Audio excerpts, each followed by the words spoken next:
नमस्कार, केबी न्यूज देख रहे हैं आप। केबी न्यूज खबर आपकी में आपका स्वागत है। कोटद्वार निकाय चुनाव में मेयर के प्रत्याशी की घोषणा पहले शैलेंद्र रावत की हुई और अब हो गई है घोषणा रंजना रावत कांग्रेस पार्टी की उम्मीदवार होंगी। तो चलिए फिर कोटद्वार निकाय से जुड़ी हुई हर खबर के अंदर की खबर और सारी खबर आपको सिर्फ और सिर्फ दिखाई देगी सटीक, बिंदास, निष्पक्ष, 100% सही। केबी न्यूज खबर आपकी में अभी तक की खबर की बात करते हैं हम आपको। कल सुबह हमने एक खबर दिखाई थी कि पूर्व विधायक शैलेंद्र रावत ही होंगे बीजेपी के उम्मीदवार। आप लोगों ने बहुत बड़ी संख्या में उस वीडियो को देखा है। शाम को हमने पूरा उसका दूसरा पार्ट भी डाल दिया था। आज हम आपको दिखा रहे हैं अभी तक की क्या खबर है। सुबह के लगभग 10:30 बजने वाले हैं और आज की खबर यही है कि आज बीजेपी प्रत्याशी पूर्व विधायक शैलेंद्र रावत नामांकन करेंगे कोटद्वार तहसील में जाकर, और उनका जो कार्यक्रम है वो शुरू होगा महाराजा वेडिंग पॉइंट कोटद्वार में, नजीबाबाद रोड पर महाराजा वेडिंग पॉइंट में एक बैठक होगी। फिर उसके बाद जुलूस के साथ वो तहसील पहुंचेंगे और नामांकन कराएंगे। ब्रेकिंग न्यूज आई कल रात के लगभग 8:40 पर। कांग्रेस की ओर से टिकट डिक्लेयर करने में इतना समय लग रहा था कि इसका पूरा जो फायदा था बीजेपी के लोग, बीजेपी के कार्यकर्ता ले रहे थे। शायद कांग्रेस में बहुत सारी कंट्रोवर्सी थी, बहुत सारा विवाद था, लेकिन रात 8:40 पर ये खबर आ गई कि रंजना रावत को मिलेगा ticket. Ranjana Rawat social media में ट्रेंड कर रही हैं और रंजना रावत को लेकर माना जा रहा था कि थोड़ा बहुत मतलब पार्टी के अंदर या कोटद्वार कांग्रेस के अंदर या कोटद्वार कांग्रेस में जो भी है उसको लेकर, उनके टिकट को लेकर कोई आश्वस्त नहीं था कि उनको ही टिकट मिलेगा। लेकिन रंजना रावत का टिकट हो गया डिक्लेयर। अब रंजना रावत वर्सेस शैलेंद्र रावत होगा चुनाव। तो कोटद्वार में हो गया ऐलान, सज गया मैदान, शुरू हो जाएगा चुनावी घमासान। कोटद्वार निकाय चुनाव की हर खबर की खबर हम आपको दिखाएंगे। अभी तक की खबर आपको बताते हैं। आज हमारी सुबह सुबह मुलाकात हो गई कांग्रेस पार्टी के जिलाध्यक्ष विनोद डबराल के साथ। विनोद डबराल कांग्रेस पार्टी के जिलाध्यक्ष हैं, जिनको लेकर भी बहुत सारी बातें चल रही हैं मीडिया में, क्योंकि राजनीति में बहुत तरह की खबरें चलती रहती हैं। यहाँ पर कोई किसी का स्थायी दोस्त या दुश्मन नहीं होता। तो विनोद डबराल जो है रंजना रावत के नाम को लेकर काफी समय से मतलब उनका नाम उनको लग रहा था कि ये जिताऊ कैंडिडेट है। तो कुल मिला के अब ये फैसला हो गया है कि कांग्रेस पार्टी से रंजना रावत ही लड़ेंगी चुनाव। रंजना रावत का नाम लगभग रात के 8:40 में ही घोषित हुआ। घोषित भी नहीं हुआ था ऑफिशियली, लेकिन चलिए फिर अब रंजना रावत है कांग्रेस पार्टी के उम्मीदवार। क्या है उनका मजबूत पक्ष, क्या हो सकती है कमजोर कड़ी। तो शैलेंद्र रावत वर्सेस रंजना रावत होगा कोटद्वार में चुनाव। और रंजना रावत कांग्रेस की जिलाध्यक्ष रही हैं, प्रदेश स्तर पर महिला प्रकोष्ठ की भी वो पदाधिकारी रही हैं 2 साल से। आपने अगर हमारा चैनल देखा होगा केबी न्यूज खबर आपकी, तो अंकिता भंडारी केस को लेकर, मूल निवास भू कानून की रैली को लेकर, कांग्रेस पार्टी के कार्यक्रमों की बात करें या फिर अन्य जो राजनीतिक सामाजिक कार्यक्रम होते हैं, रामलीला हो, खेल हो, सभी जगह वो मौजूद रहती हैं और वो तगड़ी दावेदार थी। लेकिन उनके टिकट को लेकर संशय था। हमने भी कहा कि उनके टिकट को लेकर संशय है, लेकिन आखिर में सबको चाहिए जिताऊ उम्मीदवार, चाहे पार्टी का टिकाऊ उम्मीदवार योग्य हो या न हो, लेकिन पार्टियों के लिए बहुत जरूरी है कि उनको जिताऊ उम्मीदवार ही चाहिए। तो बीजेपी में शैलेंद्र रावत का नाम जब फाइनल हो गया तो फिर ये सवाल उठने लगा कि शैलेंद्र रावत के खिलाफ कल लड़ेगा कौन चुनाव। चूंकि पूर्व काबीना मंत्री सुरेंद्र सिंह नेगी कोटद्वार में एक अहम भूमिका निभाते रहे हैं और वो ही कांग्रेस पार्टी की कह सकते हैं पहचान है। लेकिन अब इस चुनाव को लेकर हमने विनोद डबराल जो जिलाध्यक्ष हैं कांग्रेस पार्टी के, तो उनसे बातचीत की है। उनकी बातचीत के आधार पर आपको मालूम चल जाएगा कि रंजना रावत को लेकर कितनी सहमति है, क्या मामला है। लेकिन आखिर कैसे हो गया उनका टिकट फाइनल, क्योंकि ऐसा माना जा रहा था, हम भी एक मान के चल रहे थे कि थोड़ा सा उसमें पेच है। तो कुल मिला के जब शैलेंद्र रावत का टिकट हो गया फाइनल, तो कांग्रेस पार्टी के सामने भी एक समस्या है। हर चुनाव हार रही है, साल दर साल, यानी 2 विधानसभा चुनाव हार चुकी कांग्रेस पार्टी के सामने भी अब ये विकट समस्या है कि उनको निकाय चुनाव में अच्छी परफॉर्मेंस देनी है, नगर पालिका के चुनाव में अच्छी परफॉर्मेंस देनी है। तो लास्ट की जो बात है, मतलब सारी बातों की बात का जो सार है वो हम आपको बताते हैं, क्योंकि हम ही बता सकते हैं आपको, और कोई भी चैनल शायद इस तरह की बिंदास खबर आपको नहीं दिखा पाएगा। तो पूर्व विधायक शैलेंद्र रावत का टिकट जब फाइनल हुआ तो उसको लेकर भी बहुत सारी बातें चल रही है। धीरे धीरे हम बताएंगे आपको कि उनका ही टिकट फाइनल क्यों हुआ, क्योंकि उनके जो समर्थक कोटद्वार बाबर में है, खासतौर पर दुर्गोबरी के पास, वो 1 महीने पहले से आश्वस्त थे कि शैलेंद्र रावत को ही टिकट मिलेगा मेयर का। चलिए फिर उस खबर की पुष्टि भी होगी। हमने ये खबर डाल भी दी थी, तो हमें बड़ी खुशी है कि हम जो भी खबर आपको दिखा रहे हैं वो ऑथेंटिक खबर दिखा रहे हैं, 100% सही खबर दिखा रहे हैं। तो अब रंजना रावत के नाम को लेकर सबकी सहमति है। मतलब पूर्व काबीना मंत्री सुरेंद्र सिंह नेगी ने भी रंजना रावत के नाम को सहमति दे दी है, जिसको लेकर थोड़ा सा एक माना जा रहा था, राजनीति में होता रहता है। तो अब रंजना रावत भी आज करेंगी नामांकन, पूर्व विधायक शैलेंद्र रावत भी करेंगे आज नामांकन, और पूर्व सैनिक संगठन के अध्यक्ष महेंद्र पाल सिंह रावत भी आज नामांकन करेंगे। बहुत सारे और प्रत्याशी भी नामांकन करेंगे। तो कोटद्वार की तहसील में आज नामांकन होगा। तो नामांकन के दौरान कोटद्वार तहसील में जो कुछ भी होगा उस सारी खबर का वीडियो हम आपको शाम 5 बजे तक यूट्यूब चैनल के बी न्यूज़ खबर आपकी में डाल देंगे। चलिए, रंजना रावत का नाम कैसे हुआ फाइनल। दरअसल कोटद्वार में मेयर के चुनाव को लेकर, कोटद्वार में गुटबाजी को लेकर बहुत तरह की खबरें आती रही हैं। और जब जोत सिंह गुंसोला यहाँ पर आए थे, जो प्रभारी हैं इस निकाय चुनाव में कांग्रेस पार्टी के पौड़ी जिले के, तो फिर वहाँ पर भी बहुत सारी बातें निकल कर सामने आई। लेकिन आखिर में जो बात हुई उस बात को आपको बता देते हैं।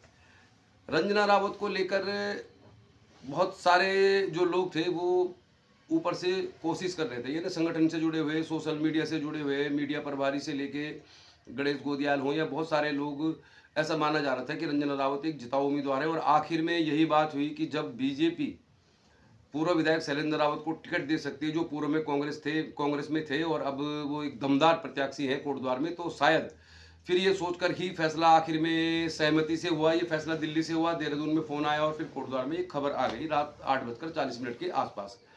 तो फिर आखिर लबोलवाब यही है कि सबको चाहिए जिताऊ कैंडिडेट। बहुत सारे जो कार्यकर्ता पार्टियों में होते हैं, चाहे वो बीजेपी हो, कांग्रेस में हो, वो भी लंबे समय से काम कर रहे होते हैं और उनको भी ये उम्मीद रहती है कि उनको टिकट मिलेगा। लेकिन पार्टी को सीट चाहिए और सीट चाहिए तो जीतने वाला उम्मीदवार चाहिए। तो बीजेपी ने जब शैलेंद्र रावत का नाम की घोषणा कर दी तो फिर कांग्रेस के सामने समस्या होगी कि भाई शैलेंद्र रावत एक कद्दावर नेता है, 3 विधानसभा चुनाव लड़ने का उनको अनुभव है, कोटद्वार में उनकी बहुत शानदार एक समझ है और वो कोटद्वार में एक अच्छी पकड़ भी रखते हैं। तो फिर अब ये फैसला किया गया कि सुरेंद्र सिंह नेगी के और गणेश गोदियाल के, हरीश रावत के, करण मारा के, कांग्रेस पार्टी के संगठन की आपसी सहमति से फैसला हुआ कि रंजना रावत को ही टिकट मिलना चाहिए, क्योंकि वो काफ़ी एक्टिव है। सोशल मीडिया सर्वे से लेके तमाम तरह के सर्वेज में वो कांग्रेस पार्टी की एक लीडर है। तो अब रंजना रावत का टिकट हो गया फाइनल, तो कोटद्वार में होगा चुनावी घमासान। हमें ये लगता है कि उत्तराखंड की हॉट सीटें अगर 11 निकायों में है तो कोटद्वार है, क्योंकि इसके पीछे बहुत तरह की राजनीति है। 2027 में सुरेंद्र सिंह नेगी को भी विधानसभा का चुनाव लड़ना है, जैसी उनकी मतलब गतिविधियों से लगता है। तो फिर इसलिए कोटद्वार में कांग्रेस पार्टी को भी जिताऊ ही उम्मीदवार चाहिए। अगर मेयर बनेगा कांग्रेस का तो फिर 27 की संभावना भी प्रबल होंगी। बीजेपी के साथ भी सेम वही स्थिति है। बीजेपी पिछले निकाय चुनाव में बहुत बुरी तरह से पराजित हो गई थी, जब दिलीप रावत की पत्नी नीतू रावत को मात्र 11-12 हज़ार वोट मिले थे और एक भारी मार्जिन से वो चुनाव हार गई थी। तो फिर बीजेपी के सामने भी समस्या यही है कि भीतरघात न हो, कोई इस तरह की घटना न हो। तो ये माना गया कि पूर्व विधायक शैलेंद्र रावत दमदार है, उनकी पहचान है, पकड़ है, उनकी टीम है और वो मेयर का जो चुनाव है वो जिता सकते हैं बीजेपी को। इसीलिए शायद संभवतः पुष्कर सिंह धामी ने इस पर फैसला किया और शैलेंद्र रावत को दे दिया टिकट। लेकिन शैलेंद्र रावत का टिकट पहले घोषित हो जाने से ही रंजना रावत की संभावनाएं सामने आ गई और बहुत सारी बातें पहले बीजेपी के बहुत सारे उम्मीदवारों को लेकर सोशल मीडिया में चल रही थी। हमको भी लोग पर्सनली परेशान करके कहते थे कि नहीं, इसको मिल रहा है, उसको मिल रहा है, और हमने कहा था आपको कि टिकट मिलेगा शैलेंद्र रावत को। रंजना रावत के नाम पे थोड़ी सी असहमति थी, लेकिन अब फैसला हो गया। अब रंजना रावत को टिकट मिला है। रंजना रावत महिला जिलाध्यक्ष रही हैं कांग्रेस की, महिला के जो राज्य स्तर के पद होते हैं संगठन में उसमें भी रही हैं, मिलनसार व्यक्तित्व की महिला हैं। 2 साल से अंकिता भंडारी मूल निवास भू कानून की रैली को लेकर बहुत मुखर रही हैं और हमारे चैनल में, अगर आपने हमारा चैनल पहले देखा होगा तो हमने भी लगातार उनको अपने चैनल में दिखाया है। उनकी दावेदारी को लेकर कुछ सवाल जरूर थे, लेकिन अब रंजना रावत वर्सेस शैलेंद्र रावत होगा चुनाव। इसमें बहुत कुछ होगा, हर बात तो चैनल में कही नहीं जा सकती, लेकिन राजनीति में कोई किसी का दोस्त नहीं होता है। सामने नेता मिलते हैं तो बड़े खुश होके मिलते हैं, लेकिन ये देखा जाएगा कि आने वाले समय में नफ़ा नुकसान के हिसाब से लोग इसमें काम करेंगे। क्योंकि बीजेपी में भी 5 दावेदार थे, तो बाकी जो 4 दावेदार हैं उनकी भूमिका क्या होगी। कुल मिला के लबोलवाब यही है कि भारतीय जनता पार्टी हो या कांग्रेस, जो भी पार्टी पूरे संगठन के साथ, पूरे मतलब एक जुटता के साथ चुनाव लड़ेगी तो उसके जीतने की संभावना ज़्यादा है। चाहे वो बीजेपी हो चाहे कांग्रेस हो, गुटबाजी बीजेपी में भी है, कांग्रेस में भी है। बीजेपी में दावेदार बहुत ज़्यादा थे, तो जो लोग मेयर बनने का सपना देख रहे थे, ख्वाब देख रहे थे, अगर उनके सपने टूटे हैं तो क्या वो इसमें पूरे समर्पण के साथ काम करेंगे, ये सवाल है। रंजना रावत को लेकर भी कोटद्वार में गुटबाजी थी, कंट्रोवर्सी थी, और अब ये सवाल यही होता है कि जो भी अपनी पार्टी के कार्यकर्ताओं को एकत्र कर पाएगा, एकजुट कर पाएगा, कोटद्वार की समस्याओं को लेकर सही तरीके से अपनी बात जनता के सामने रखेगा, तो वो चुनाव जीत सकता है। लेकिन ये पूरा कांटे का मुकाबला है, क्योंकि एक महिला है रंजना रावत और शैलेंद्र रावत तो पूर्व विधायक हैं, 3 विधानसभा चुनाव का अनुभव है, कोटद्वार के चप्पे चप्पे से वाकिफ है। तो ये मुकाबला होगा बिल्कुल कांटे का, और कांटे के मुकाबले में कौन जीतेगा ये खबर हम आपको दिखाएंगे पल, हर रोज की खबर हम आपको केबी न्यूज़ खबर आपके में दिखाएंगे। खबर बिंदास, बिल्कुल निष्पक्ष, सटीक। और अभी तक की खबर ये है कि अब रंजना रावत इस समय सोशल मीडिया में ट्रेंड कर रही हैं। उनका मुकाबला है पूर्व विधायक शैलेंद्र रावत के साथ। आज नामांकन होगा कोटद्वार तहसील में। तो अभी तक हमें जो जानकारी मिली है, चूंकि रंजना रावत का तो नाम ही रात के 8:40 में फाइनल हुआ, तो अभी उनका कार्यक्रम कहाँ से शुरू होगा इसको लेकर खबर नहीं है, लेकिन उन्होंने आज नामांकन कराना है। उनके नामांकन का समय लगभग 12 से 1 बजे के बीच है। पूर्व विधायक शैलेंद्र रावत कोटद्वार के वेडिंग पॉइंट में, जो नजीबाबाद रोड पर है, वहां में एक सभा करेंगे। उसके बाद एक जुलूस के साथ वो नामांकन कराएंगे। तो चलिए फिर नामांकन की सारी खबर हम आपको दिखाएंगे कोटद्वार तहसील से शाम 5 बजे तक। अभी एक और अपडेट आ रहा है पार्षदों को लेकर। पार्षद के चुनाव भी बड़े मस्त हैं। कोटद्वार बाबर के घमंडपुर वार्ड में कुलदीप रावत जो निवर्तमान पार्षद है, उनको टिकट मिल गया और उन्होंने अपना टिकट छोड़ दिया है। उन्होंने अमित नेगी को अपना टिकट दे दिया है। कहने के लिए वो कह रहे कि हम युवाओं को मौका देना चाहते हैं। अब सबसे बड़ा सवाल यही है, जब कुलदीप रावत को चुनाव नहीं लड़ना था तो उन्होंने पार्षद के लिए आवेदन किया क्यों? लेकिन कुलदीप रावत ने अमित नेगी को दे दिया है अपना टिकट। वो टिकट उनको ही मिलेगा, क्योंकि ये तो फैसला पार्टी करती है किसको टिकट मिलना है। लेकिन फिलहाल इस बात की बड़ी चर्चा है, पूरे भाबर में चर्चा है कि ऐसे पार्षद जो निवर्तमान पार्षद है, जिनको बीजेपी के एक संगठन का व्यक्ति माना जाता है, जिनको टिकट भी मिल गया था, उन्होंने टिकट दे दिया अमित नेगी। अब ये अमित नेगी कौन है, इसकी बात करने से पहले हम आपको वार्ड नंबर 30 की बात करेंगे। वार्ड नंबर 30 ग्राम नंदपुर का वार्ड है, जहां पर हरी नेगी हमारी नज़र में बहुत मजबूत उम्मीदवार हैं। वहां पर भी बहुत सारे उम्मीदवार चुनाव लड़ेंगे, बीजेपी ने भी डिक्लेयर कर दिया है। तो नंदपुर का जो वार्ड नंबर 30 है, उसको लेकर कहा जा रहा है कि देहरादून में बड़े बड़े फोन आ रहे थे इस वार्ड के लिए, क्योंकि सुमित रावत को यहाँ पे कांग्रेस ने टिकट दिया है। जमीन पर देखिए, हम तो सच्चाई दिखाते हैं, जमीन पर उनकी बहुत पकड़ नहीं है, लेकिन सुमित रावत कांग्रेस के सिंबल पर चुनाव लड़ेंगे नंदपुर वार्ड से। नंदपुर, मवाकोट, गोरखपुर, कोटला का एक ही वार्ड है। वहां पे दमदार प्रत्याशी नजर आ रहे थे, हरी नेगी बोलते हैं उन्हें। तो इस सीट की बड़ी चर्चा है। इसके अलावा पदमपुर मोटरडांग में सौरभ नोडियाल जो निवर्तमान पार्षद हैं और मेयर के संभावित जो दावेदार थे, राजगौरव नोडियाल के छोटे भाई हैं, उनके खिलाफ एक उम्मीदवार चुनाव लड़ रहे हैं, वो है संदीप रावत। हमें ऐसी खबरें मिल रही कि वो सबसे गरीब प्रत्याशी है। लगभग पूरे उत्तराखंड में तो है कि नहीं, पर कम से कम मुझे ऐसा लगता है कि कोटद्वार में जितने भी 40 वार्ड हैं, उन 40 वार्डों में सबसे गरीब जो प्रत्याशी हैं वो संदीप रावत है। वो कांग्रेस पार्टी के समर्पित कार्यकर्ता है, उनको टिकट मिला है और उनका मुकाबला है दमदार प्रत्याशी सौरभ नोडियाल के साथ। और ऐसी खबरें आ रही कि वो 100 रुपये चंदा मांग के अपना चुनाव का खर्चा चलाना चाहते हैं। तो उनसे हम जरूर बातचीत करेंगे, क्योंकि ये बड़ा इंटरेस्टिंग है हमारे लिए। वार्ड नंबर 30 बड़ा इंटरेस्टिंग है, जहाँ पे हाई प्रोफाइल नेता हरीश रावत के करीबी सुमित रावत ने टिकट ले लिया है। लेकिन क्या वो चुनाव जीतेंगे, इसको लेकर तो 25 जनवरी को ही मालूम चलेगा। कुलदीप रावत की बात करते हैं। कुलदीप रावत घमंडपुर में तीरथ सिंह रावत जो कांग्रेस पार्टी के सिंबल पर चुनाव लड़ रहे हैं, उनके सामने उम्मीदवार थे और उनको टिकट भी मिल गया था, लेकिन उन्होंने अपना टिकट दे दिया अमित नेगी को। अब ये अमित नेगी, रंजना रावत और शैलेंद्र रावत का क्या कनेक्शन है, इसको हम आपको बता देते हैं। हमने पहले भी वीडियो में कहा था कि छोटी छोटी चीजें इस चुनाव में बहुत मायने रखती है। इस चुनाव से सरकार बदलने वाली नहीं है, सरकार बनने वाली नहीं है, और यहाँ पे करीबी मुकाबला होगा तो 2-3 हजार के वोट भी बहुत मायने रखते हैं। अमित नेगी प्रवासी रिखणी खाल सम्मेलन कराते हैं कोटद्वार में, जिसको लेकर हमने बहुत पहले कहा था कि रिखणी खाल का इफेक्ट है कोटद्वार में, क्योंकि रंजना रावत भी लैंसडाउन में काफी समय तक सक्रिय रही। 2022 में वो वहां से विधायक के टिकट की दावेदार थी या टिकट चाह रही थी। तो प्रवासी रिखणी खाल सम्मेलन आयोजित करने वाली आयोजन समिति के अध्यक्ष अमित नेगी को घमंडपुर के पार्षद कुलदीप रावत जो बीजेपी के नेता है, संगठन के नेता है, उन्होंने अपना टिकट दे दिया है। अब इसके पीछे को लेकर बहुत तरह की खबरें वायरल है। अब खबरें तो देखो राजनीति में चलती रहती हैं। अब जैसे लोग कह रहे थे रंजना रावत को किसी भी हालत में टिकट नहीं मिलेगा, बीजेपी में बहुत सारे दावेदार थे, लेकिन हम आपको बताएं कि ये अमित नेगी जो है लैंसडाउन के जो विधायक हैं 3 बार के, दिलीप रावत उनके खास हैं। काफ़ी सामाजिक टाइप के व्यक्ति है, मतलब बहुत मधुर व्यवहार के व्यक्ति हैं, और प्रवासी रिखणी खाल सम्मेलन कराते हैं बहुत तरह के। वहाँ पे मतलब लोग आते हैं तो बहुत अच्छा कार्यक्रम भी करते हैं, इसके लिए हम उनकी तारीफ करेंगे। कोई भी अगर अच्छा काम होता है, पॉजिटिव काम होता है, क्रिएटिव काम होता है, लेकिन अब इस टिकट को अमित नेगी को दे दिया कुलदीप रावत ने, तो इसको लेकर बहुत तरह की बातें हैं। और इस खबर का हम विस्तार से विश्लेषण बाद में करेंगे, क्योंकि ये एक छोटी मोटी घटना नहीं है। अब वो तीरथ सिंह रावत के खिलाफ कुलदीप रावत क्या कमजोर नजर आ रहे थे या कुछ और बात है, इसको लेकर हम बहुत बाद में खुलासा करेंगे। चलिए आज के लिए इतना ही। आज तहसील से दिखाएंगे आपको शाम 5 बजे तक। लेकिन कोटद्वार के निकाय चुनाव में है महामुकाबला, कांटे का मुकाबला।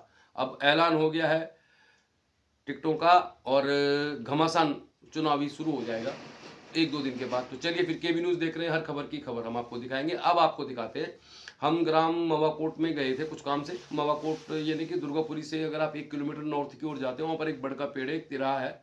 वहाँ पर घमंडपुर के जो पार्षद की सीट है उसका एरिया भी आता है। वहाँ पर जो है नंदपुर, गोरखपुर, मवाकोट, कोटला की सीट का एरिया भी आता है। तो वहाँ पर हमारी मुलाकात हो गई बीजेपी के, माफ कीजिए, कांग्रेस के जिलाध्यक्ष विनोद रावत के साथ, विनोद डबराल जी के साथ। विनोद डबराल जी के साथ वहाँ पे मैं राजेश सिंह आर्य भी मिल गए, जो रावण का किरदार निभाते हैं दुर्गापुरी के हमले में आपको दिखाते हो। चलिए फिर क्या कहना है उनको, क्या रंजना रावत की सीट जो डिक्लेयर हुई है, जो उनको टिकट मिला है, उसमें सुरेंद्र सिंह नेगी की सहमति है या नहीं है, या मतलब एकजुटता है, क्यों मिला टिकट, क्या है मुद्दे, इसको लेकर अब आगे आपको हम दिखाते हैं खबर।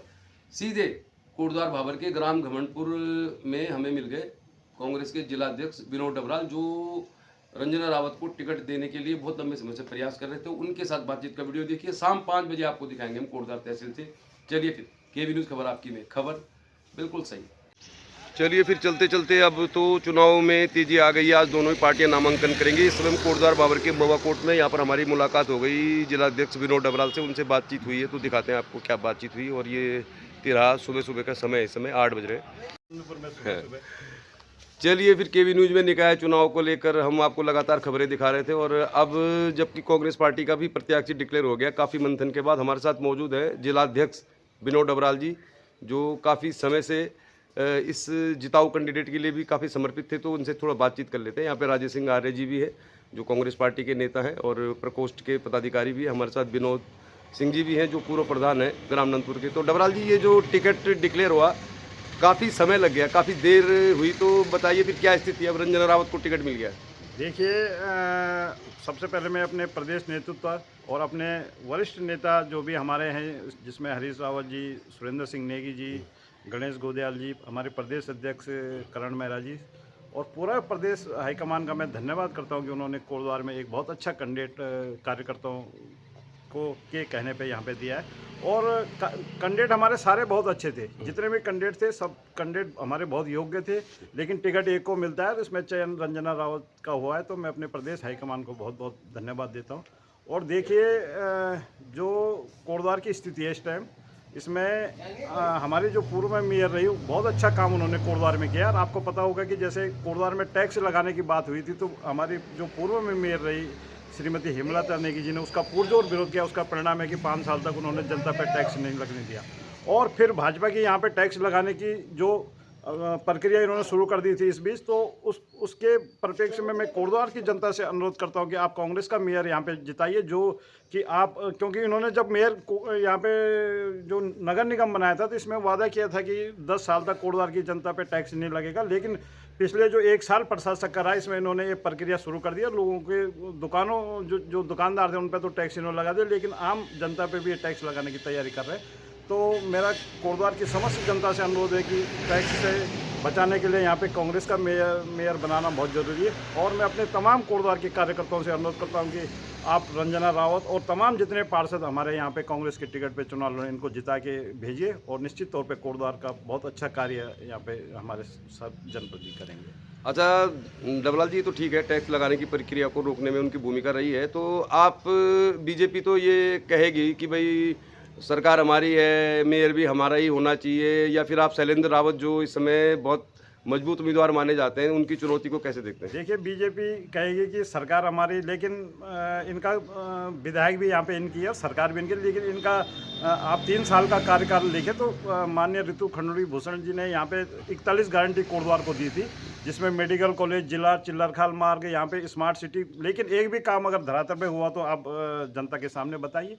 और नगर निगम अपने आप में एक स्वयं सरकार होता है, मेयर बहुत पावरफुल होता है, मेयर के जो अधिकार होते हैं वो बहुत अधिकार असीमित होते हैं। तो इसमें इसका कोई फर्क नहीं पड़ रहा कि सरकार किसने, मेयर कैसा है, इसका फर्क यहाँ पे पड़ेगा। अच्छा, बस डबराल जी, एक और सवाल आपसे, क्योंकि राजनीति में थोड़ा बहुत कंट्रोवर्सी, थोड़ा बहुत मतभेद होते रहते हैं। तो कोटद्वार में ऐसा माना जाता है कि कांग्रेस में, मतलब सुरेंद्र सिंह नेगी की भी बड़ी भूमिका, बड़ी लोकप्रियता मानी जाती है कांग्रेस पार्टी के। तो क्या इसमें पूर्ण सहमति है, सभी लोगों की रजामंदी है, बिल्कुल उनकी इसमें भूमिका कैसी रही इसमें? आदरणीय सुरेंद्र सिंह नेगी जी कोटद्वार में एक बहुत बड़े नेता है हमारे, और हमारे आदर्श भी यहाँ पे है। और जितना विकास उन्होंने कोटद्वार के लिए किया, शायद ही किसी ने इस कोटद्वार के लिए इतना विकास किया हो। आज लोग देख रहे हैं कि पिछले 3 साल में एक भी ईंट अगर कोटद्वार में किसी भाजपा के विधायक ने रखी, मैं तो ये कहता हूँ कि पिछले 5 साल में भी यहाँ पे कोई कार्य नहीं हुआ।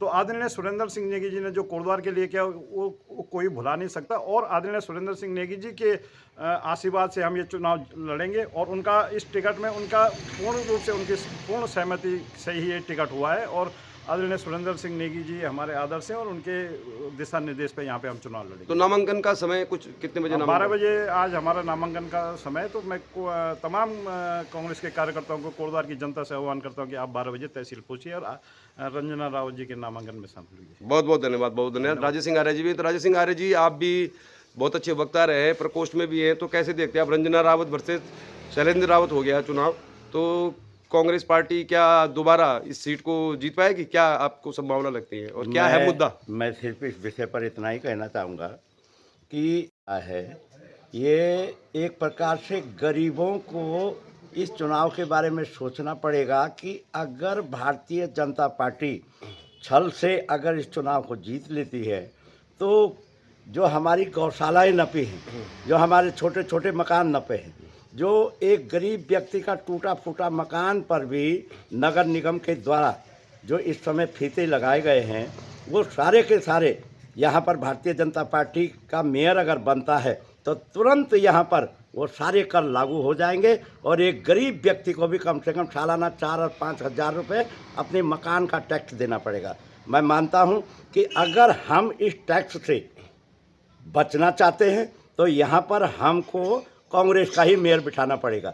और कांग्रेस का मेयर अगर आता है तो कांग्रेस ने पहले भी इस बात का आश्वासन दिया था कि जब तक हम यहाँ पर मेयर के पद पर रहेंगे और नगर निगम के द्वारा पूरी सुविधाएं जनता को नहीं मिलती हैं, तब तक आप पर कोई टैक्स नहीं लगेगा। मैं मानता हूं अगर आप टैक्स से बचना चाहते हैं और अच्छी सरकार देना चाहते हैं कोटद्वार के अंदर, तो आपको नगर निगम पर श्रीमती रंजना रावत को ही विजय करना चाहिए। दूसरा कारण ये भी है कि आप देखना चाहते हैं कि भारतीय जनता पार्टी किस तरीके से चुनाव जीतने में छल और बल का काम करती है, हमको इससे भी सावधान रहना चाहिए। आपको मालूम होगा कि मेयर के ही चुनाव में भारतीय जनता पार्टी ने चंडीगढ़ में जिस तरीके से चुनाव जीता था, ये ना हो, इस बात को ध्यान रखते हुए मतदाताओं को ईमानदारी से कांग्रेस के पक्ष में मतदान करना चाहिए। और अब के बार कोटद्वार में मेयर अगर होंगे तो वह हमारी कांग्रेस पार्टी का मेयर होगा, और हम चाहते हैं कि कोटद्वार के विकास के लिए मेयर कांग्रेस का होना चाहिए। इससे सभी लोगों को राहत मिलेगी। बहुत धन्यवाद राजेश सिंह जी, धन्यवाद डबराल जी, आपका तो शेड्यूल बहुत बिजी है। तो चलिए फिर कोटद्वार बाबर के मवा कोर्ट से हम आपको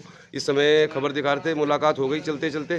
तो दोनों ही पार्टियां जीत का दावा करेंगी, लेकिन हमारे मानना है कि कोटद्वार में होगा कांटे का मुकाबला, रंजना रावत वर्सेस शैलेंद्र रावत। तो देखते हैं रावतों की लड़ाई में कौन जीतता है, ये पता चलेगा 25 जनवरी को। केवी न्यूज़ देख रहे हैं तो देखते रहिए केवी न्यूज़, खबर आपके खेल, राजनीति, मनोरंजन एवं सामाजिक सरोकारों की खबरें हम आपको दिखाते हैं। तो इंतजार कीजिए अगले वीडियो का। अभी के लिए इतना ही, धन्यवाद।